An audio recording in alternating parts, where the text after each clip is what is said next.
മതപരിഗണന കൂടാതെ സംവരണം നൽകണമെന്നാവശ്യപ്പെട്ട് നാടാർ സമുദായാംഗങ്ങൾ തിരുവനന്തപുരത്ത് നാടാർ സംഗമം നടത്തി. ഹൈന്ദവ, ക്രൈസ്തവ വിഭാഗങ്ങളിലുള്ള നാടാർ സംഘടനകൾ ഒരു വേദിയിൽ അണിനിരന്നു. സംവരണത്തിനായി സെക്രട്ടേറിയറ്റ് നടയിൽ നിരാഹാരത്തിന് തയ്യാറാണെന്ന് ബസേലിയസ് മാർ ക്ലിമീസ് കാതോലിക്ക ബാവ പറഞ്ഞു.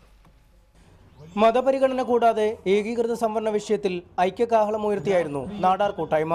സംവരണത്തിനായി അനുസരണയോടെയുള്ള അവസാന സമരമായിരിക്കും നാടാർ സംഗമമെന്ന് VSDP ചെയർമാൻ വിഷ്ണുപുരം ചന്ദ്രശേഖരൻ പറഞ്ഞു.